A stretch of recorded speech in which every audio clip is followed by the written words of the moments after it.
The views and opinions expressed on the following program may not necessarily reflect the views of the staff, management, or board of Hope Media Group and KSBJ. It's what's happening around us, in our town, suburb, city, in our community.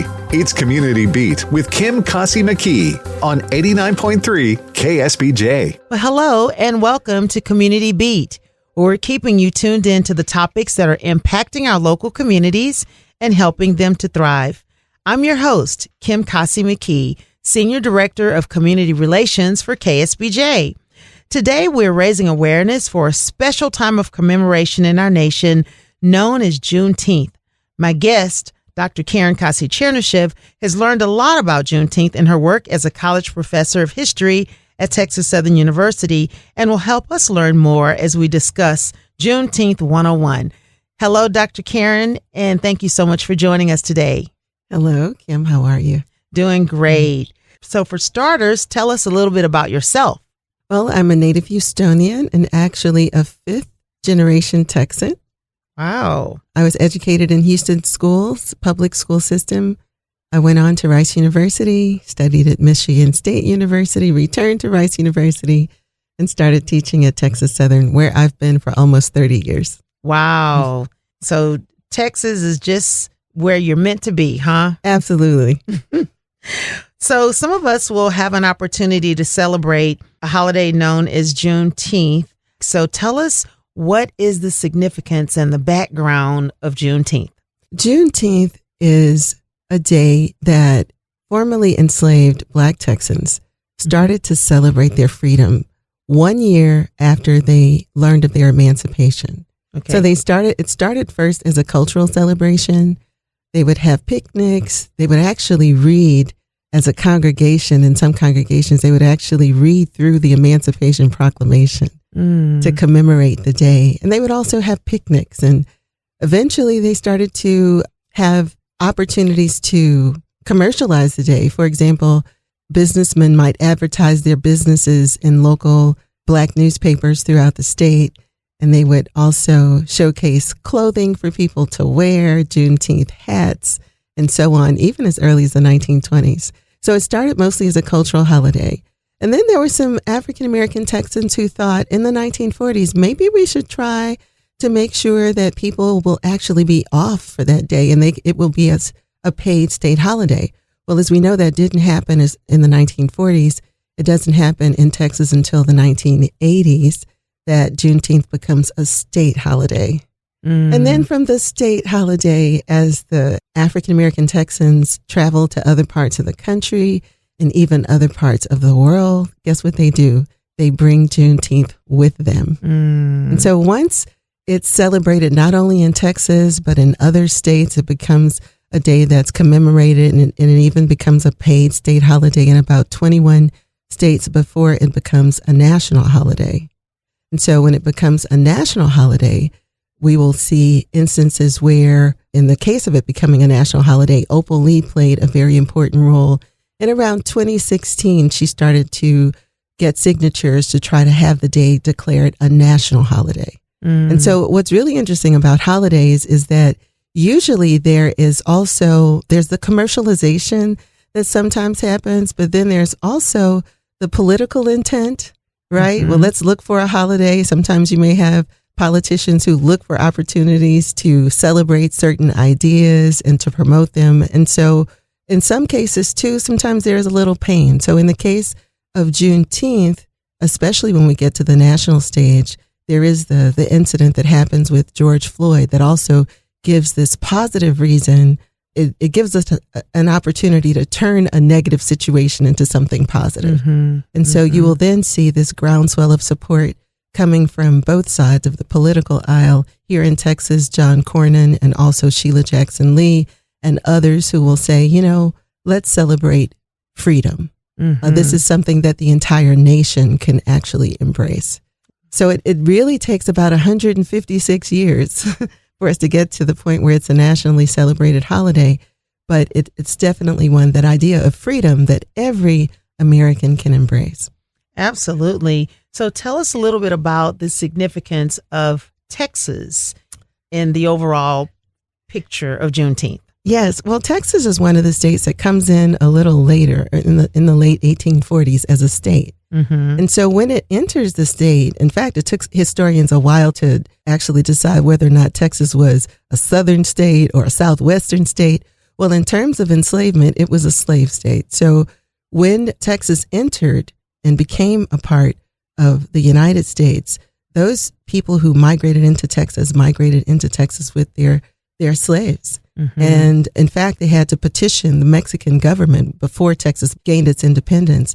They had to petition the Mexican government to bring enslaved people in. Mm-hmm. They couldn't, so they actually redefined their enslaved as indentured servants. Mm-hmm. And they wrote contracts that said that they had to work for a period of 99 years and then they would be free. Mm-hmm. Well, once the Emancipation Proclamation, the news of it enters the state, well, those blacks who are in Texas, and particularly those who are in Galveston, who actually hear General Granger read General Order 3, they recognize this as something that they ought to celebrate.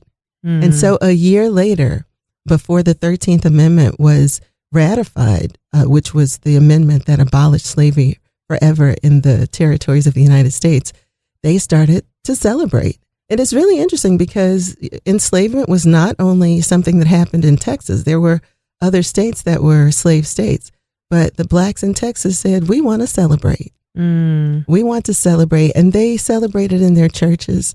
They celebrated in picnics. And there's also another very important development that happened right here in Houston. Many of the enslaved also tried to create what they called emancipation grounds. Okay. And in Houston's Emancipation Park was established for that reason, so that African Americans in Houston during the period of segregation, they would have a place to celebrate Juneteenth. So the history of Emancipation Park, which was established by Jack Yates, who comes out of slavery, he and his congregation at Antioch Baptist Church right downtown in Houston, he and some pastors get together and they establish Emancipation Park in the 3rd Ward area. If you know the geography of Houston, Antioch Baptist Church is located in the 4th Ward area, but they established Emancipation Park in the 3rd Ward area. So Emancipation Park is directly related to the history of Juneteenth. That's a very interesting fact. Also, I read somewhere where there's a historical marker even in Galveston. Exactly. So the historical marker comes later, as the idea of commemorating things with historical markers is a later development. But if you visit the city of Galveston, you can visit the original historical marker commemorating Juneteenth. So tell us, is this predominantly an African American celebration, or is there a way that the celebration can extend to other cultures? As long as we rest on the idea of freedom, any human being can relate to the significance of freedom. In fact, I became more aware of just how open that idea was when I was in France in 1996 and learned that the Parisians had a Juneteenth block party. Wow. So I thought if the French can get the point, wow, certainly we can in 2023. So what are some ways that people commemorate Juneteenth even to this day? What might celebrations entail?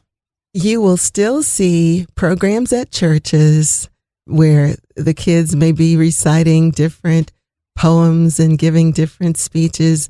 You may see singing celebrations where choirs are performing. You will also see parades in different parts of the country. And here in Houston, we have at least a couple of Juneteenth parades.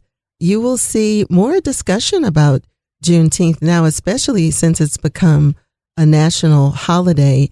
There are more books that are being written about the holiday for children. There are programs, there are plays, various kinds of commemorations.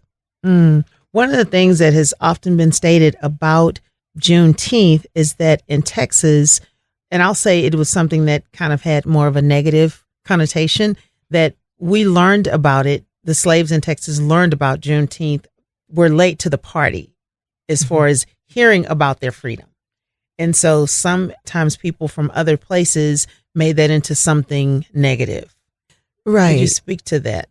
Right. I remembered that there were always these conversations that would emerge about the delay, and people would try to interpret the delay. And usually they would interpret it as, well, the enslaved couldn't read, and so why are we celebrating ignorance? Right. But when I talk to my students about this, I say, okay, how many of you have missed an email?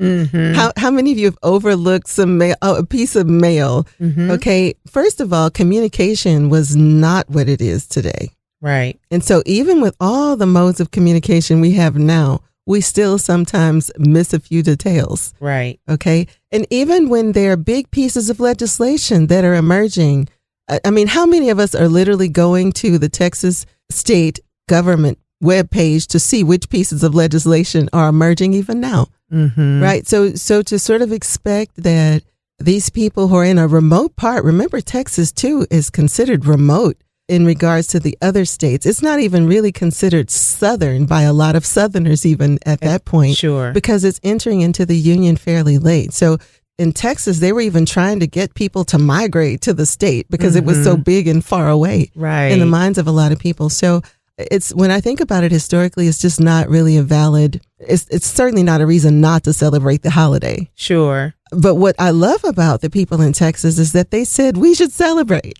That's right. That they chose to commemorate the day and to do something very positive with it. So, Dr. Karen Kossie Chernyshev, what does Juneteenth mean to you personally? When I think about my own situation as an African-American woman who happens to be the first African-American woman to earn a PhD in the field of history from a Texas institution, and that institution is Rice University. And I think about the fact that my ancestors who migrated to Houston first in 1906, they were the first in our family to be born free. My great-great-grandparents would have been born enslaved, but they were born free. And because of that opportunity, they were able to come establish a family in Houston's Fifth Ward area. And as a result of all of the various changes that have happened, I am now free to study as I please, free to teach, free to do whatever I can to continue to make our nation a better place. Wow. And you've also had the opportunity to pour into probably hundreds and thousands of young minds. About 10,000 people at Texas Southern University alone in my 30 years of service there. And also hundreds of kids in the Houston Independent School District, North Forest Independent School District, and various private schools as well. Speaking of students, you just had one to graduate in your household. Yes, I did. And he is free as well. He is celebrating, as many people do with Juneteenth. He just made a bunch of barbecue yesterday and worked on his own special sauce. So Daniel has graduated from high school and from junior college, and he's headed to study at Prairie View A&M University, the second oldest university in the state of Texas that is itself established on what was formerly a slave plantation. Historically Black college. It's a historically Black university in Texas. So a lot has happened since Juneteenth, 1865. We're in a wonderful place as we approach Juneteenth, 2023. Awesome. Well, thanks again to our guest today, Dr. Karen Kossie Chernyshev, Professor of History at Texas Southern University. Thank you, Dr. Karen, for joining us today. Thank you. And as always, thank you to our wonderful audience for joining us today as we discussed Juneteenth 101. And we hope that this has been an opportunity for you to learn more about Juneteenth's significance, not only for African Americans, but to the grand old state of Texas and our nation as a whole. Please join us again next week for another edition of Community Beat. I'm Kim Kossie McKee on 89.3 KSBJ. Hello and welcome to Community Beat, where we're keeping you tuned in to the topics that are impacting our local communities and helping them thrive. I'm your host, Kim Kossie McKee, And today we're raising awareness for a special time of celebration in our nation known as Juneteenth, also called Juneteenth Independence Day, Freedom Day, or Emancipation Day, among other names. Juneteenth is the annual commemoration of the end of slavery in the United States after the Civil War on June 19th, 1865. Today, we have a guest on a mission to raise awareness for this important federal holiday. So much so that she has literally written a book about it. My guest is Lavette, the author of Jaylen's Juneteenth Surprise, published by Golden Books. Hello, Lavelle. Congratulations on your book, and thanks so much for joining us today as we discuss Juneteenth 101. Hello, Kim. Thank you. Thank you very much. So happy to join you today. Awesome. So tell us a little bit about you.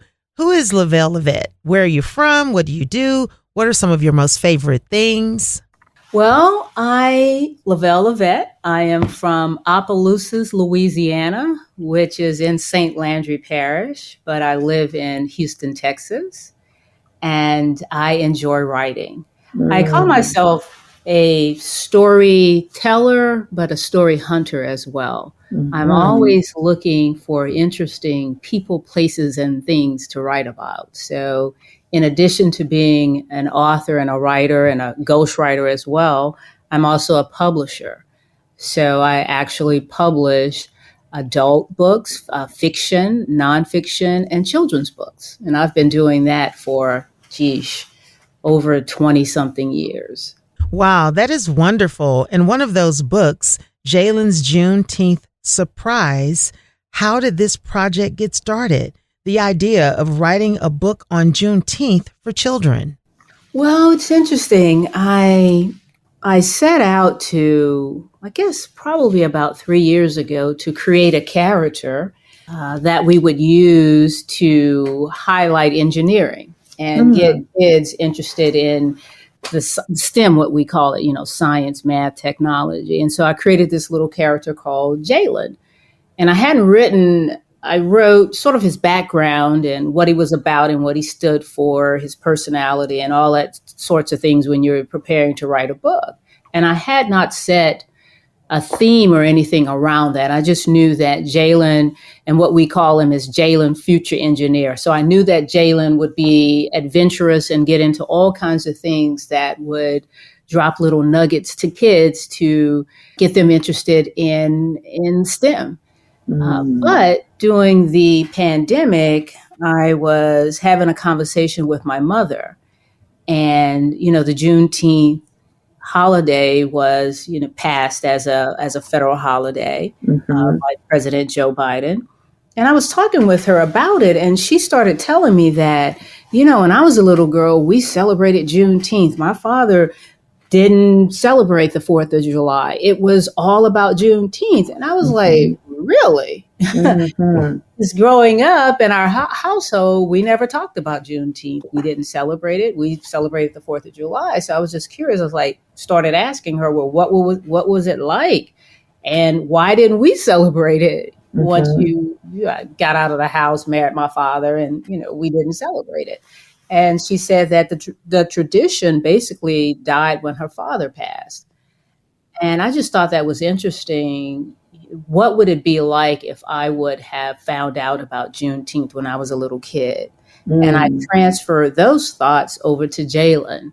Okay. And that is how we came up with Jaylen's Juneteenth Surprise. And so although he's a little 8-year-old boy that's curious about engineering, in this book, he discovers or he finds out about Juneteenth for the first time. And so that's what the book is about. So you get a little bit of Juneteenth. Well, you get a lot of Juneteenth, but you also get somewhat of my background growing up in Louisiana, because he also learns, in addition to learning about Juneteenth, he learns about Zydeco music, which is one of my favorite genres of music. Sure. So what do you hope to accomplish with this project? I hope to share Juneteenth with young kids at a very, very early age, even though most kids that are, age 1, 2, 3, 4, 5, because we have a national holiday, Juneteenth National Independence Day Act, that they will know about it. Sure. But I wanted to create something special that a little kid learning for the first time could learn about it through the point of view of little Jaylen. And I also wanted to document this. You know, books, when you write books, they're meant to last a lifetime. And I remember a commercial when I was a little girl, and it was a commercial about teeth. And I remember the man saying, your teeth are meant to last a lifetime. Well, books do that too. That's right. History. It documents history. And we get a new set of 2-year-olds, 3-year-olds, 8-year-olds, 10-year-olds every year. And so this is my gift to them. So that there's not a lot of books for kids about Juneteenth. This is one of the first, although we've had some written over the years. I wanted to settle in on that age where a child is from 0 to 6, meaning that, you know, a newborn, a 1-year-old, a 2-year-old is probably not reading yet. But that means that the purchase or the person that's bringing this book into the home is going to be reading that book to a young kid. And so we're getting the young kids, but we're also getting the adults. And I've gotten a lot of feedback from adults and saying that I really like the way that this story goes and how it's how you break it down. And so with this, we're actually imparting information not only to the little ones, but also to adults as well. So what are some ways Juneteenth can be celebrated today?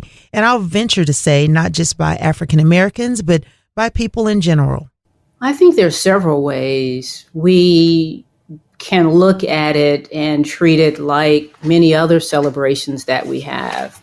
Gathering of friends and family, of course, cooking and barbecuing and just fellowshipping with your friends and your relatives, but also taking a little time to think about, you know, what the holiday really is about. This is a time when I say that we're not free unless we're all free.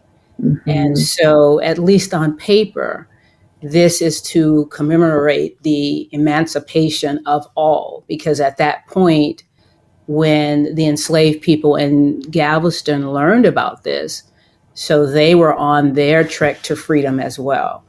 So I think it's a time to spend with family and friends. I think it's a time that we look back so that we learn from our history. And some things in history we want to learn to the capacity that we don't repeat. And so it's a time to reflect. And it's a time to be thankful for the things that we have and to be thankful for such a time that we live in now, that we can look at things that were done in the past that were not in the best interest of all humans, and know that this is a time that we're going to be especially vigilant to make sure that everyone is valued and everyone is treated with respect. And so I think Juneteenth gives us that opportunity to take a little time off and reflect and spend time with our family and friends.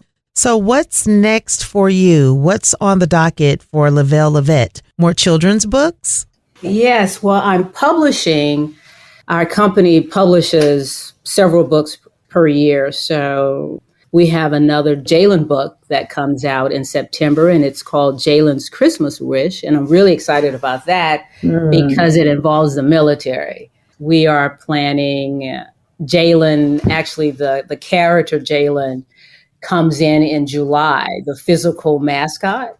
And so we are planning a tour in the fall and in the spring of 2024 with Jaylen, visiting schools and churches and military bases, spreading STEM and all of his adventures. So I'm really excited about that. You've mentioned STEM a couple of times, and I happen to know that you have a special aptitude for math.